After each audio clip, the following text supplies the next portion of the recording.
नमस्कार, आप देख रहे हैं हिंदी खबर पर। यूपी का नंबर 1 डिबेट शो जो कहूंगा सच कहूंगा में। आपके साथ मैं हूं मोनिका सिंह। पहलगाम हमले में मारे गए 26 मासूमों की मौत का बदला हिंदुस्तान ने ऑपरेशन सिंदूर के जरिए ले लिया है। भारत की सैन्य कार्रवाई के बाद पूरे देश ने राहत की सांस ली है, लेकिन कुछ विपक्षी नेता भी सेना के शौर्य पर सवाल उठा रहे हैं और ऑपरेशन सिंदूर के सबूत मांग रहे हैं।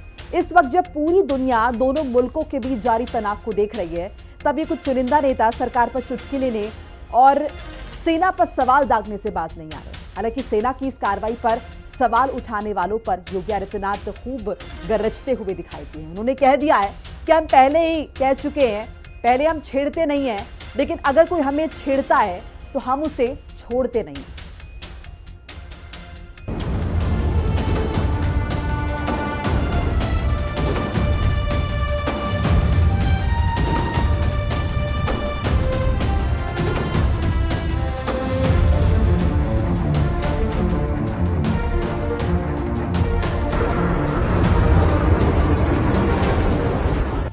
सबूत मांगने वालों पर गरजे सीएम योगी।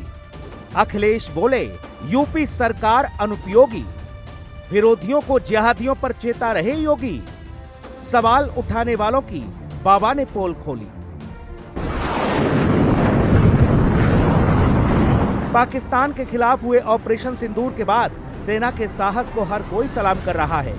इस बीच उत्तर प्रदेश के मुख्यमंत्री योगी आदित्यनाथ ने अपने सख्त अंदाज में कहा कि विकसित भारत किसी को छेड़ता नहीं है, अनावश्यक किसी के कार्यों में हस्तक्षेप नहीं करता है, लेकिन अगर कोई हमारे आंतरिक मामलों में हस्तक्षेप करके हमारे नागरिकों की सुरक्षा में सेंध लगाता है तो नया भारत उसको छोड़ता नहीं है, उसकी मांद में घुसकर मारता है।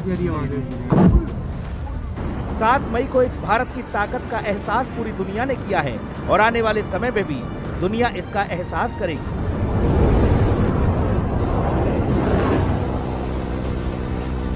विकसित भारत किसी को छेड़ता नहीं है। विकसित भारत अनावश्यक रूप से किसी के कार्यों में हस्तक्षेप नहीं करता है, और ये तो इतिहास रहा है हमारा।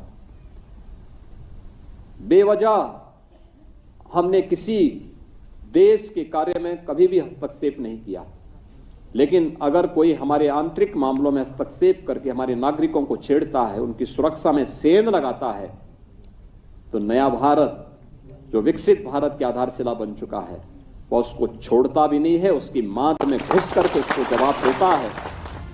तो वहीं दूसरी ओर मुख्य विपक्षी समाजवादी पार्टी के मुखिया अखिलेश यादव ने आतंकवाद पर सरकार के साथ अपने आप को होना बताया, लेकिन योगी सरकार पर जमकर भड़ास निकाली। अखिलेश ने कहा कि ये सरकार अनुपयोगी है। लेकिन इंडियन डेमोक्रेसी में और डेमोक्रेसी में जब ऑल पार्टी मीटिंग हो, उसमें ये बातें हम लोग सुझाव के तौर पर रख देंगे कि इतनी बड़ी जो महत्वपूर्ण योजना बना रही है भारत सरकार, कोई भी पॉलिटिकल लाभ किसी दल को नहीं लेना चाहिए और किसी इवेंट को पॉलिटिकल इवेंट नहीं बनने देना चाहिए। ये अनुपयोगी सरकार बनकर के आई है और अयोग्य सरकार है। जब डिजिटल की बात हुई तो साइबर क्राइम इतना क्यों बढ़ गया? जबकि दूसरी ओर कांग्रेस नेता राशिद अल्वी और अपने बयानों को लेकर सुर्खियों में रहने वाले कांग्रेस सांसद इमरान मसूद एक बार फिर चर्चाओं में आ गए हैं।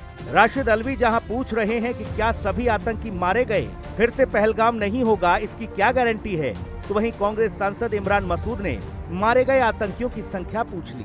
इससे ज्यादा जवाब देना जरूरी है। ये कम से कम है। हमारी फौज ने तो वो किया जो भारत सरकार ने कह दिया। जितना ऑब्जेक्ट उनको दिया गया, जो कुछ उनसे कहा गया, उन्होंने पूरा करके दिखा दिया। लेकिन फिर वही सवाल उठता है, क्या चुन चुन के आतंकवादी मार दिए गए? दोबारा तो पहलगाम नहीं होगा। कितना नुकसान हुआ और कितनों को मार पाए, इसकी भी घोषणा होनी चाहिए।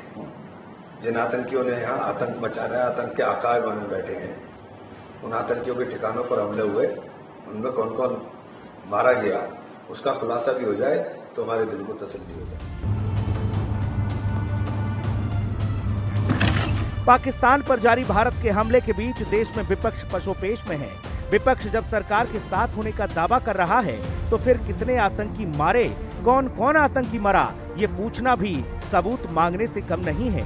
देखना होगा कि आखिर कब ये नेता दिल और दिमाग से एक होकर सेना के पराक्रम पर सवाल उठाना बंद करेंगे।